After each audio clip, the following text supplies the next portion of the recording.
इंदौर में आरएसएस प्रमुख डॉक्टर मोहन भागवत ने कहा कि अपने देश का संविधान भारत के स्व से बना है, वहीं स्व का अर्थ राम, कृष्ण और शिव है। राम उत्तर को दक्षिण, कृष्ण पूर्व को पश्चिम से जोड़ते हैं और शिव कण कण में है। इस तरह राम, कृष्ण और शिव भारत को जोड़ते हैं। यह हमारा स्व लागू है, भले ही पूजा पद्धति बदल गई, हम माने या न माने, स्व लागू है। तो डॉक्टर मोहन भागवत ने यह भी कहा कि श्री राम मंदिर का संघर्ष इसलिए शुरू नहीं हुआ कि किसी का विरोध करना है, यह यज्ञ था। कुछ लोग पूछते थे कि मंदिर क्यों जरूरी है, रोजगार, गरीबी, स्वास्थ्य, मूलभूत सुविधाओं की बात क्यों नहीं करते। उनसे मैं कहता था कि रोजगार, खुशहाली का रास्ता भी राम मंदिर से होकर जाता है। हमने हमेशा समाजवाद, रोजगार, गरीबी की बात की, लेकिन क्या हुआ? हमारे साथ चले जापान, इजराइल आज कहां से कहां पहुंच गए। उन्होंने कहा कि हम राम राज्य की कल्पना करते हैं और अहिल्याबाई होलकर का राज्य राम राज्य जैसा ही रहा। जैसे राज्य की हम कल्पना करते हैं राम राज्य कहने के बाद वैसा राज्य चला है। उनके 320 जन्मशती का भी अवसर है और ये सारा जो हुआ है उसमें करने वाले लोगों में अनेक हमारे अपने सहकारी हैं। अनेक लोगों के साथ मिलकर हमने काम किया है। हमारे संघ की पद्धति में ऐसा है कि ऐसे लोग साथ रहते हैं, लेकिन हम उनका जो मन में उनके लिए सम्मान है वो व्यक्त नहीं कर सकते। संघ की कार्य पद्धति में उसको अच्छा नहीं मानते, उससे दूर ही रहते। तो धन्यवाद देने की पद्धति संघ में नहीं, लेकिन मन में तो रहता है। तो बहुत सौभाग्य से ऐसा अवसर मिलता है कि हम ये कर सके, सबके सामने ये कर सके और कोई शंका संशय हमको नहीं टोके, ऐसा अवसर बहुत कम रहता है। वो आस्था, इतने सारे शुभयोग एकत्रित आए, इसलिए हाँ कहने में मुझे देर लगाने का कोई कारण नहीं था। ये तो मेरे लिए सौभाग्य है, इस क्षण को पकड़ना मेरा काम था, तो वो मैंने किया। बस एक ही बात है, ये दोनों योग हम ध्यान में रखें। परसों प्रतिष्ठा द्वादशी हो गई, उस द्वादशी को प्रतिष्ठा द्वादशी कहना है, वो परसों हो गई। अयोध्या में मंदिर बना राम का, अब मन में बनना चाहिए, ऐसा उस समय कहा गया। और लोकमाता देवी अहिल्या देवी के स्थान पर हम यहाँ पर उनकी जन्मशती के वर्ष में सब बैठे हैं। ये दोनों का स्मरण मन में करना, इस कार्यक्रम को भी याद रखना। ऐसा त्याग, ऐसा धीम पराक्रम, ऐसा अथक परिश्रम करके हमको कैसा अपने देश को बनाना है, उसके लिए हम स्वयं को कैसे बनना है, इसका चिंतन करना। इसका चिंतन करते हुए हम अपने जीवन में कोई 5 अच्छी बातें जोड़ सकेंगे, कोई परिवर्तन करेंगे, तो मुझे लगता है कि ये जो प्रातिनिधिक सम्मान है, वो प्रातिनिधिक सम्मान पूर्णतः सार्थक हो जाएगा। ऐसा सम्मान इन सबका हो और चंपत राय जी को ये देखने को मिले कि ऐसा सम्मान हो रहा है, तो आज उनके भी मन में जो स्मरण आया है, वो स्मरण फिर से उनको होगा और उनके मन में आज से 1000 गुना ज्यादा आनंद पैदा करेगा। वो आनंद उनके मन में पैदा हो, वो आनंद उनके मन में पैदा करने का भाग्य आपको मिले, मुझे भी मिले। ये शुभकामना आपको, मुझको, सबको देता हुआ मैं अपनी 4 शब्द समाप्त।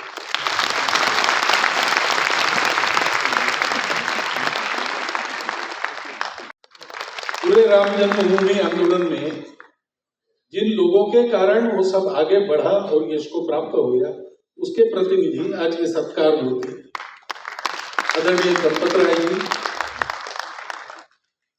समिति के सभी माननीय पदाधिकारी, आदरणीय ताई जी, उपस्थित सज्जन, माता भगिनी,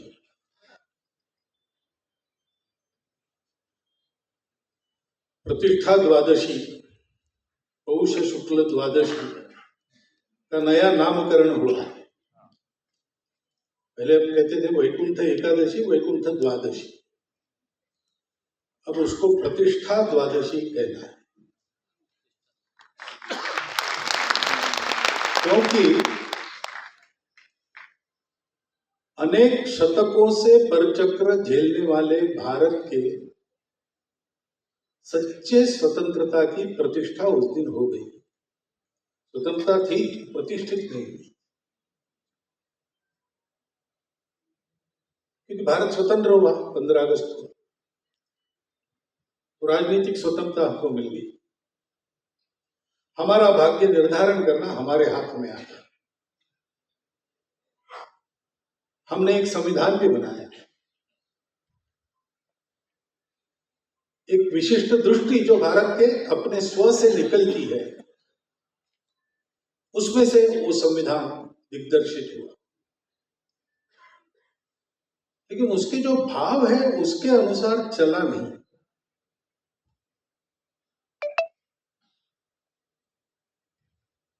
और इसलिए हो गए हैं स्वप्न सब साकार, कैसे मान ले। टल गया सर से व्यथा का भार, कैसे मान ले। ऐसी मनस्थिति समाज की।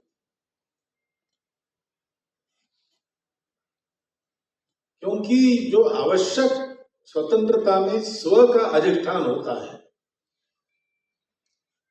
वो लिखित रूप में संविधान से हमने पाया, लेकिन हमने अपने मन को उसके पक्के नींव पर आरूढ़ नहीं किया। हमारा स्व क्या है?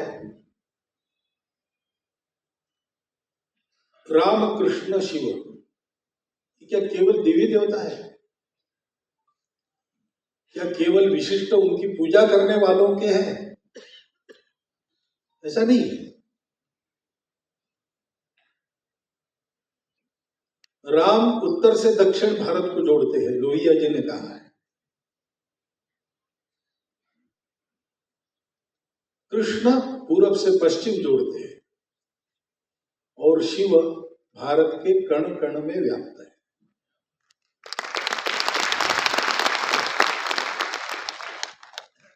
इसलिए भारत का हर व्यक्ति अपने लौकिक जीवन के व्यवहार की मर्यादा में राम को प्रमाण मानता है।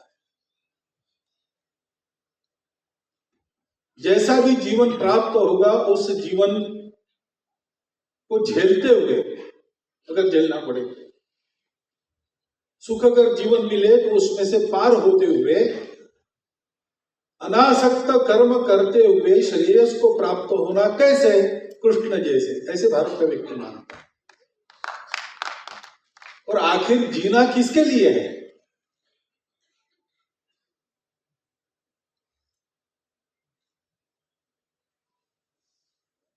तो अमृत पीकर दुनिया मरती, लो अमर हुआ मैं विष पीकर।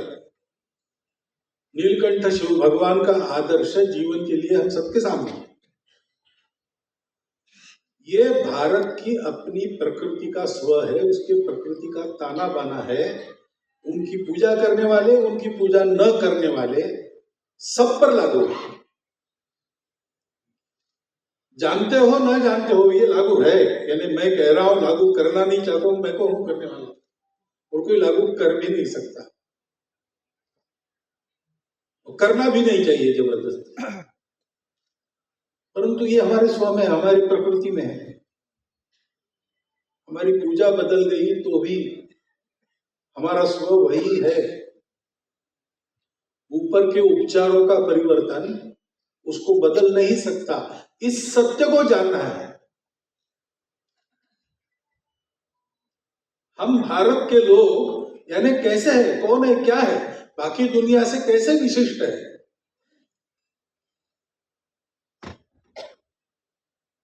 तो हम मतों की और मान्यताओं की फिक्र नहीं करते। हम फिक्र ये नहीं करते कौन क्या बना और किसने क्या किया। हम फिक्र ये करते कौन कैसा है और मनुष्य ने कैसा होना चाहिए। उसके लिए सभी भारतवासियों के सामने ये तीन उदाहरण। जाने अनजाने, चाहे अनचाहे, उनके जीवन पर इन तीनों का प्रभाव है और वो रहेगा। वो किसी ने थोपा नहीं है। जैसे बीज में से वृक्ष बनकर आता है, कोई उसको बनाता नहीं है, वैसे हमारी अपनी परंपरा में से हम बनकर आए हैं, कोई नहीं। इस सत्य का साक्षात्कार होना बाकी था, उस सत्य के साक्षात्कार को इस यज्ञ ने हमको कराया। चंपत राय जी कहते हैं वो आंदोलन नहीं, यज्ञ है। ये बात बिल्कुल सही है। ये शुरू इसलिए नहीं हुआ था किसी का विरोध करना है, ये शुरू इसलिए नहीं हुआ था कहीं झगड़ा बना है। ये होना न देने चाहने वाले कुछ शक्तियों ने किया हुआ खेल है, जो इतना लंबा चला और इतने सारे संघर्ष हुए।